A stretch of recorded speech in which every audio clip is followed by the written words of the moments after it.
Amanda Keil is with us, and she is with the Brown School. She's a teacher there, and she's going to tell me all about the brain. What's going on with the brain? Yes, we've spent a lot of time this year learning about the brain in second grade, and we're trying to learn how exercise and brain breaks can help to improve your academic or to help to improve you when it comes to academics.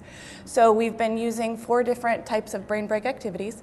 As I mentioned, exercise. You call them brain break activities. That's what we do in our classroom. So we use exercise, movement, any type of little game, and also exercise, movement, games, and any sort of just quick breathing activities. Okay, that's good. Get the oxygen up there. Oh, absolutely. Yeah, need that. And we know that. So we start out our morning with exercise. It takes us about 10 or 15 minutes. We either start out in the gym or we go outside, and I have the kids run. They get their heart rate going. Mm-hmm. And when you are exercising, and when your blood is pumping, that is helping balance the neurotransmitters in your brain. Mm-hmm. So I'm talking about serotonin and norepinephrine and dopamine, all of those wonderful things in your brain that are going to help you when it comes to learning.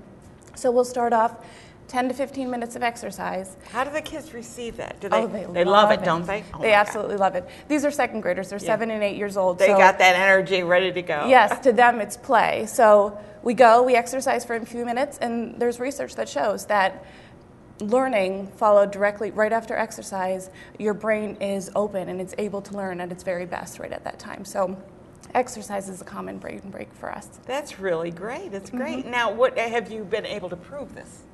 Well, within our class, yes, I'm seeing that it works for my children. But there are also many, many studies out there that are showing that same thing, that exercise is directly correlated to learning.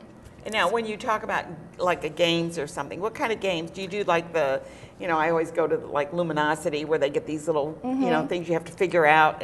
Is that the kind of thing you do with the? Those type of games work often for adults, like computer-based games. But in class, we're doing simple games. And what you're doing with a brain break is you're looking at a child that's either feeling stressed. You notice when it's time for a brain break. They start to fidget. Kids get talkative. They're stressed. So that's what says to me, okay, it's time. We need a break. We're starting to get a little wiggly. So you do this like throughout the day? You take these. What a great idea. Yeah. Not just starting the day. You do it whenever you kind of get the sense that you need it. Yes. And people would often, you think, and I thought the same thing. I thought this is going to take time away from academics. But in reality, what happens is your kids are they're prepared to learn. They're open to learning. So those few minutes that we take throughout the day for brain breaks, in the long run, it doesn't affect you at all. We're still accomplishing everything that we need to accomplish in the classroom. You're using your time more efficiently. Absolutely. Yeah. So when we're talking about games, it's simple games, and you can do these same things at home with your children. We play a game, it's called Z to Win.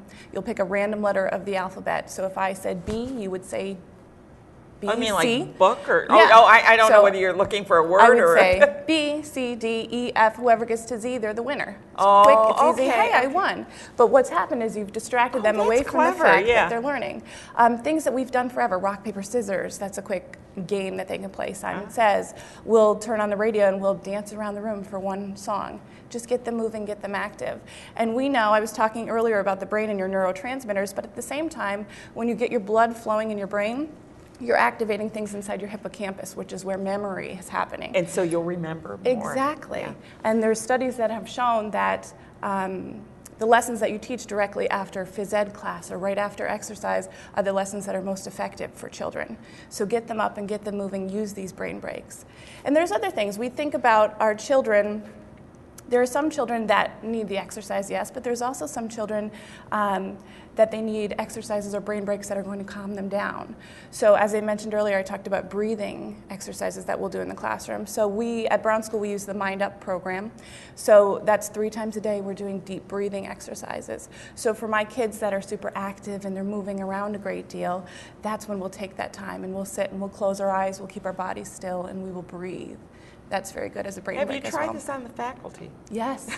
I was going to say, because that sounds like something that even the faculty could use. Everybody can use these tricks, yeah.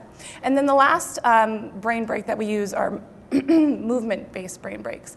So the kids talk a lot. They love the movements, exercise and movement. These are their favorites. So the kids will we learn a little bit about how our brain works, as much as you can learn as a young child, and we'll talk about different hemispheres of your brain. And one of so they actually are learning a little anatomy here. Oh, exactly. Yeah. And so while we're learning about our brain, we'll talk a little bit about the left and right hemispheres of our brain. And if we can activate both hemispheres of our brain At the same time? at the same pretty time, tough. of course, you're going to have more learning will take place. So we teach the kids about their midline. It's the middle of your body going from the top of your head down to your feet. And any activity where you're crossing that midline is activating both hemispheres. So we'll do stretching-based activities where you're crossing your midline. I see what you're doing. You can exercise and cross your midline. The kids will do little things. They'll look at me and they'll go, hey, I'm crossing my midline, I'm doing it. And so we'll do activities like that. But you're having them think too at the same time. Oh, exactly. And they're, yes. I mean, they're aware of why they're doing it and what the purpose is. And I think that's great. I mean, second grade is not too early to learn about anatomy, physiology of the body, and how your body works and how you think. I mean, those are really great tools for the rest of your life. And we're trying to show them, we're trying to let them understand when you're feeling stressed, just as we do as adults. If you're feeling stressed, you're not going to learn in the same way that you would if you're calm and you're focused. So all of these little breaks help you to remain calm, get yourself focused, and help activate your memory for learning. What a great program that is. Now, is that something that only your class is doing, or is it done? We've been, the Mind Up program, which I mentioned with our breathing brain breaks, is done throughout the school, and we've been doing that for a few years now.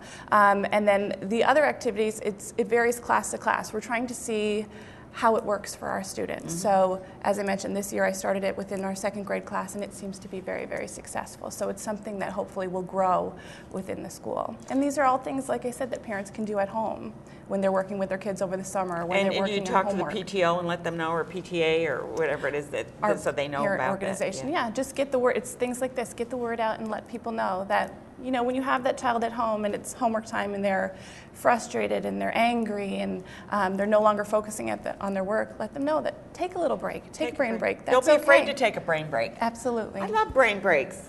Excuse me while I take one. No.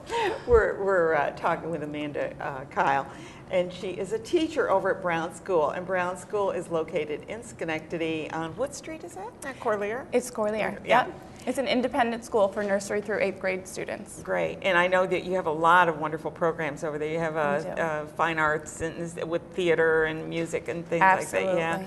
Yeah. So it's really, you might want to learn a little bit more about Brown School, and if you do, your kid will learn a lot about brain breaks, and maybe you will too if you're a parent.